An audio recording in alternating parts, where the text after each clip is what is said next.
Let's get to our top story right now this hour, and that is a diplomatic breakthrough with North Korea. President Trump has now agreed to meet with North Korean leader Kim Jong Un by May of this year. This comes after South Korea extended an invitation from Pyongyang to the president during a bilateral meeting between the Koreas. Listen to this.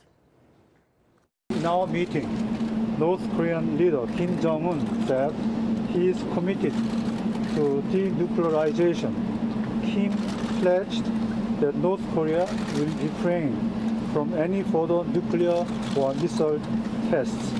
He expressed his eagerness to meet President Trump as soon as possible. This on the heels of the president's tough talk against North Korea. Just remember, just 2 days ago, Treasury Secretary Steven Mnuchin told me the president will continue to put maximum pressure on Pyongyang until we get on a solid path toward denuclearization. Listen. We believe that sanctions work. They worked in Iran. They've worked in North Korea. We're happy to talk and negotiate, but we're not stopping sanctions or anything else until we have firm commitments. Meanwhile, lawmakers across the aisle are warning the president to be cautious with this meeting. We want to bring in House Budget Committee member Congressman Bill Johnson of Ohio. Congressman, good to see you. Thanks so much for joining us. Thank you, Maria. Good to be with you. You are also the former director of Air Force Information Staff, the officer staff at the U.S. Special Ops Command. What do you make of all of this? Do you believe Kim Jong Un? Well, I don't know that we can necessarily believe him. I think what the president should do is what Ronald Reagan did, trust but verify.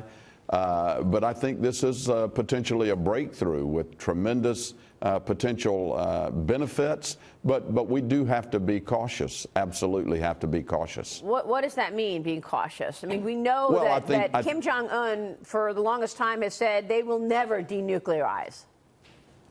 Well, saying something and then doing something are two different things. If you recall, it was Ronald Reagan that was criticized for telling Gorbachev to tear down the wall.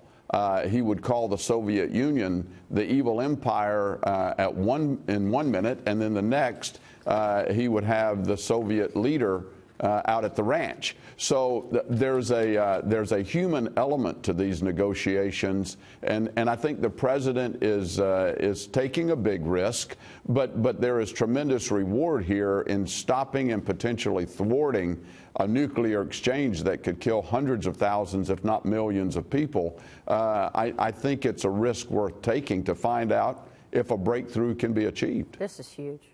Congressman, it's Dagan McDowell. It's not just the threats of military action, but also the sanctions that have really hammered trade between North Korea and China, for example.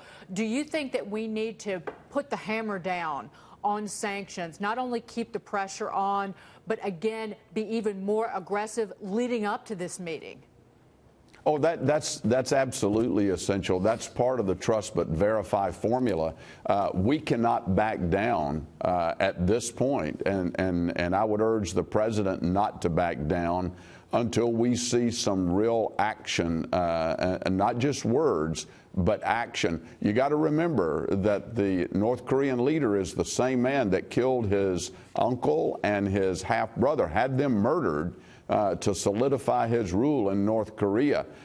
He's also given chemical weapons to Assad in Syria. So there are many reasons why we need to go into this very cautiously, and I don't think the president should pull back on any of the sanctions and the hard line until the North Korean leader shows with his action that he's serious.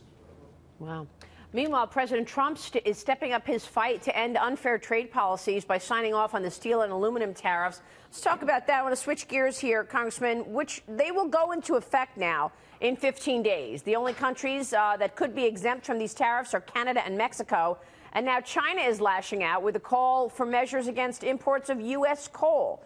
Your thoughts on what is taking place here?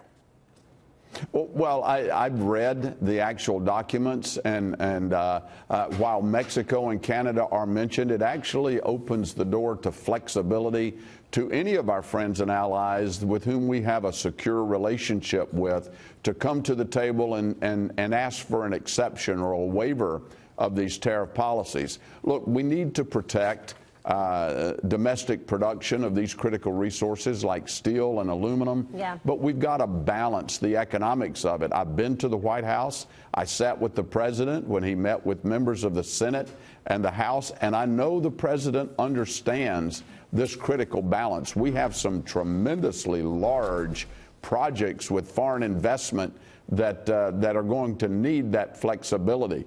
And I'm pleased that the president is listening to my concerns and those of my colleagues in the implementation of these tariff policies. So you think the president understands that? Because we know that he's facing incredible amounts of pushback this week from globalists and corporate CEOs to the Wall Street Journal op-ed page saying that tariffs are bad. I happen to think this is about NAFTA and just getting a better deal for NAFTA, but it's also at the same time defending these two industries, steel and aluminum. And he had those workers, steel and aluminum workers across the country said that the tariffs will revive their industries. Here's what they said yesterday at the White House.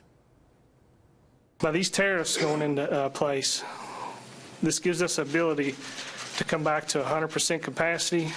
My father, during the 80s, he lost his job due to imports coming into this country.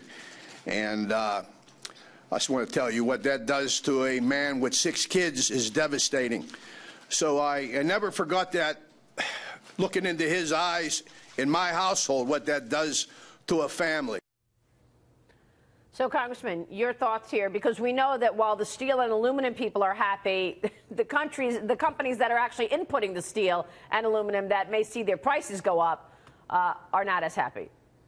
Well, I've heard it from the president's mouth directly that he understands this balance. I've heard him say that we need to protect the domestic production of these materials, but we've also got to consider the economics of those that are consumers of those products in a global market.